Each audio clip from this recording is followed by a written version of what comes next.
Shall we turn to the book of Galatians, आइए गलातियों की किताब हम खोल लेंगे। 2nd chapter, दूसरा अध्याय।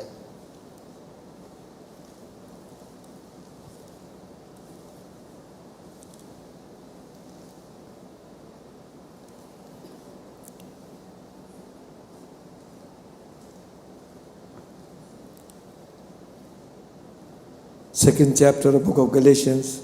गलातियों दूसरा अध्याय। We are reading verse 20 and 21. उसकी 20 और 21 आयत को हम पढ़ रहे हैं।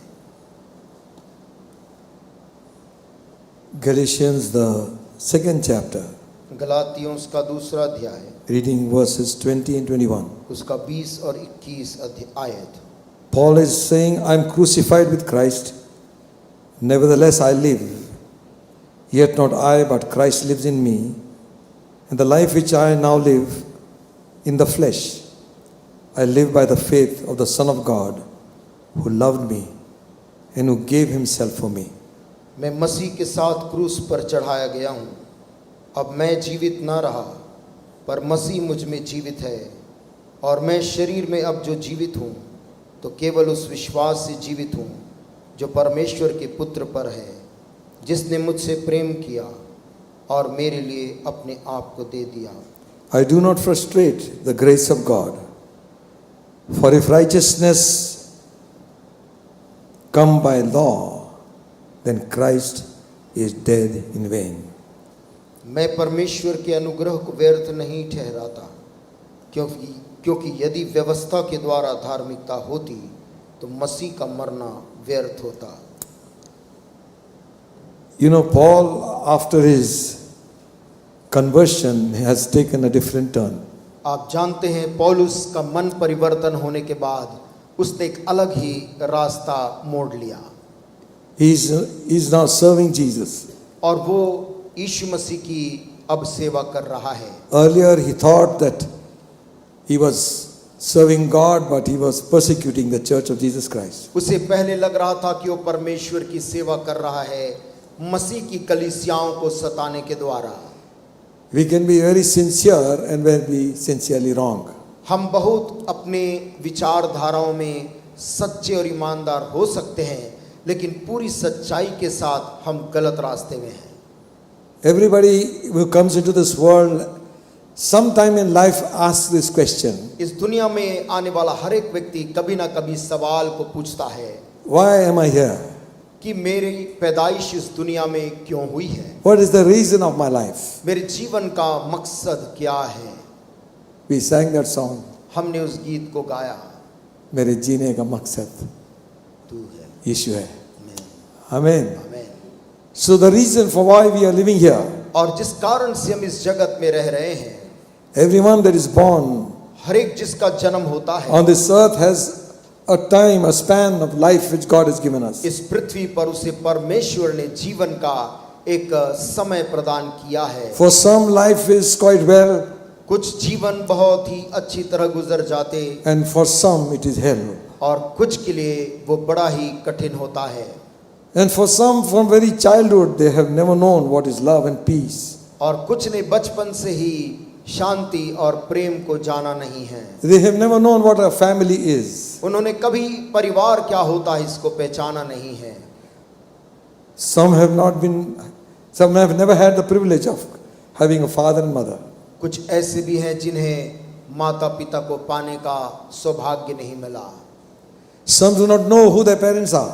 कुछ ऐसे भी बच्चे हैं जिनको अपने ही माता पिता के बारे में कोई जानकारी नहीं। So a lot of questions rise in their mind also. ऐसों के मनों में भी बहुत से सवाल उठते हैं When they look at others, जब वो दूसरे बच्चों और दूसरे लोगों को देखते when हैं, they look at families, जब वो दूसरे परिवार की तरफ देखते हैं and look at the people how the family come together. और देखते हैं कैसे वो परिवार एक साथ मिल के आ रहे हैं। We have not been in those shoes, so we will not know it. हम उन लोगों के जूते में हम नहीं रहे, इसलिए हम जानते नहीं। But you can just know what their heart feels like. परंतु हम जान सकते हैं उनका दिल कैसा महसूस करता There है। is insecurity एक असुरक्षा की भावना and fear of tomorrow. आने वाले कल को लेकर एक डर haunts them every day. हर दिन उनको विचलित करती है। For many of them, the parents have separated. उनके लिए बहुतों के माता पिता अलग हो गए हैं Children have grown without father and mother. और बच्चे माता पिता की अनुपस्थिति में बड़े हुए। Some have grown in foster homes, कुछ तो दूसरों के शरण में उन्होंने बड़े हुए, others in orphanages and children homes. कुछ अनाथ आश्रमों में, अन्य घरों में वो बड़े हुए। Their minds are all puzzled and full of questions. उनका मन सवालों से और बहुत ही असमंजस और विचलित है। Question about life. जीवन, इस जिंदगी के बारे में ढेरों सवाल है What is life? कि ये जिंदगी है क्या, Why are we here for? हम क्यों इस दुनिया में पैदा हुए, Does God care? क्या यदि परमेश्वर हमारी फिक्र करता है, Does he have a plan for me? क्या उस परमेश्वर के पास मेरे लिए कोई योजना It है? seems that God has got a great plan for others. ऐसा लगता है दूसरों के लिए उस परमेश्वर के पास में योजनाएं हैं, But for me, किंतु मेरे लिए, what? मेरे लिए क्या है?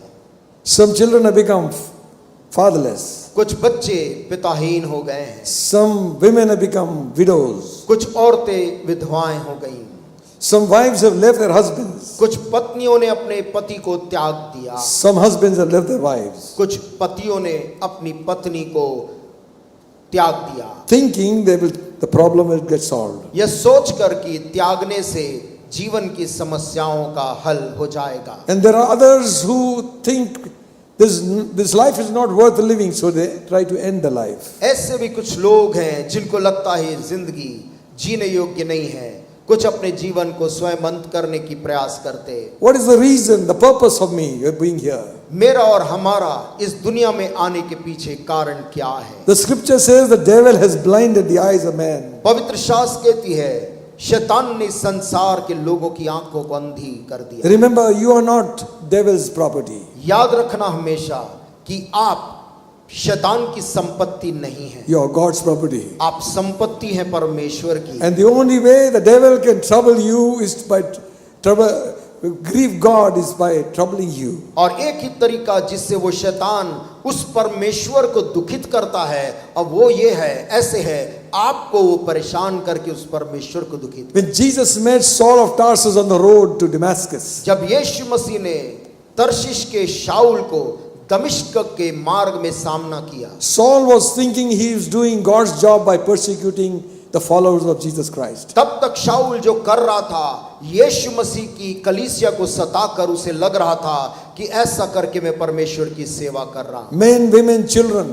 he didn't care. पुरुष है कि महिला कि बच्चे, उसे इसका फिक्र नहीं था। He thought he was doing the will of God. उसको लगता था इनको कैद में डालने के द्वारा मैं परमेश्वर को प्रसन्न कर रहा हूं। Listen, my friends. मेरे दोस्तों ध्यान दें, Some people are so sincere in their religious rituals and traditions. कुछ लोग इस दुनिया के अपने धर्म के कामों और कर्मों में इतने ज्यादा गंभीर हैं, And yet they are wrong. तो भी गंभीरता पूर्वक गलत रास्ते में। And when Jesus met Saul of Tarsus on the road to Damascus, जब यीशु मसीह ने सामना किया तरशीश के शाऊल का दमिश्क के मार्ग में, he spake his name and said, उसने उस आदमी का नाम लेकर यीशु ने कहा, Saul, Saul, hey Saul, Saul, why do you persecute me?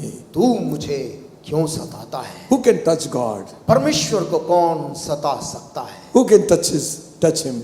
कौन उसको छू सकता Who can approach the Almighty? कौन उस सर्वशक्तिमान के पास यूं पहुंच जाए? But listen, परंतु सुनिए, the church is the body of Christ. कलीसिया यीशु मसीह की देह है। Amen. Amen. And Jesus is saying, और यीशु मसीह कह रहे हैं, you touching them, you are touching me. तो जिस कलीसिया को छू रहा है उसे छूकर तू मुझे सता रहा है। Why do you persecute me? तू क्यों मुझे सता रहा है? It is hard for you to kick against the pricks. सुन, पैने पर कांटों पे लात मारना तेरे लिए बहुत कठिन है। That's not the reason you are here, Paul. पौलुस, इस कारण से तू यहाँ नहीं आ रहा है। The right reason you will know when you know me. परंतु सही कारण क्या है Amen. वो तब जानेगा जब मुझे जानेगा। Hallelujah. The reason for life जीवन का उद्देश्य क्या है? is to know God. परमेश्वर को जानना है। Amen. Amen. And when you know that God is a loving God, और जब ये जान लें कि परमेश्वर, वो परमेश्वर एक प्रेमी प्रभु है, He has a plan for your life from your very mother's womb. वो परमेश्वर के पास तेरे पैदा होने के पहले ही एक योजना है। His eyes are on you. ये जानेगा कि उसकी आंखें लगातार तुझ पर है। David writing in his Psalms, he says, Dawood लिखता है अपने भजन में और बोलता है, when I was in my mother's womb, you saw me. जब मैं अपनी माता के गर्भ में था तब से तूने मुझे देखा है। When the bones were also not formed, जब मेरी हड्डियां अभी बनी भी नहीं थी, I was without form or anything. और जब मैं किसी रूप या आकार के था, You knew me. तब से तूने मुझे जाना है। Hallelujah. Amen, Amen. Amen. You are special, friend. प्रिय दोस्त, आप बहुत ही खास हैं। Don't you ever think कभी भी अपने मन में विचार मत लाना that God loves others, not कि me. परमेश्वर मुझको छोड़कर दूसरों से प्रेम करता है। Very specially, it happens with the preachers. बहुत खास तौर से प्रभु के प्रचारकों के साथ होता है। We tell people God loves you. लोगों से हम बोलते रहते, परमेश्वर आपसे प्रेम करता है। Sometimes we don't know. We don't remind ourselves कभी कभी हम अपने आप को स्वयं ये याद नहीं दिलाते हैं that God loves me too. कि परमेश्वर उन लोगों के साथ मुझे भी प्यार करता है। Hallelujah. Once we were in a conference, एक बार हम एक कॉन्फ्रेंस में थे, all the pastors had come together. सारे पास्टर लोग वहां आए हुए थे, And the preacher came and said like this, और प्रचारक ने मंच में आकर ऐसा बोला, you have preached, you have comforted your people. आप लोग अपनी अपने कलीसियाओं में प्रचार करते हैं, अपने अपने लोगों को सांत्वना दे संभालते हैं, Sometimes you don't get the comfort you need. और कभी कभी जो सांत्वना आपको चाहिए वह आपको मिलता नहीं। So he began to sing one Sunday school song. तो वो प्रचारक, वो प्रभु के दास संडे स्कूल में जो छोटे बच्चे गाना गाते हैं, उस गाना को शुरू किया। Jesus loves me, this I know. यीशु मुझसे करता प्यार यह मैं जानता हूँ, For the Bible tells me so.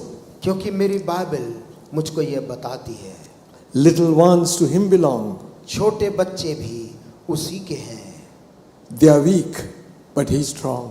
वो लोग तो दुर्बल हैं किंतु परमेश्वर बलवान है। And when he began to sing the chorus, और जब उस गीत का कोरस गाने लगे, yes, हाँ, Jesus loves me. यीशु मुझसे भी प्यार करता Yes, Jesus loves me. है। हाँ, यीशु मुझसे प्यार करता The है। whole congregation broke. वो सारी सभा पासबानों की वो रोने लगी। These were pastors. ये सब प्रभु के दासगण थे। Sometimes कभी कभी we need to tell ourselves, हमें अपने आप को भी बताने की जरूरत God है also loves me. कि परमेश्वर मुझसे भी प्यार करता है। So when Paul is writing this, जब पौलुस इस बात को लिख रहा था, he emphasizes something like this. वो कुछ ऐसी बात को यहाँ पर जोर देता है। He says, I am crucified with Christ, nevertheless I live. वो कहता है, मैं तो मसीह के साथ क्रूस पर चढ़ाया गया, परंतु अब मैं जीवित ना रहा, Yet not I, but Christ lives in me. पर मसीह मुझ में जीवित है। And the life which now I live in the flesh, I live by the faith of the Son of God, और मैं शरीर में अब जो जीवित हूँ तो केवल उस विश्वास से जीवित हूँ who loved me. जो परमेश्वर के पुत्र है, पर है, जिसने मुझसे प्रेम किया। Amen.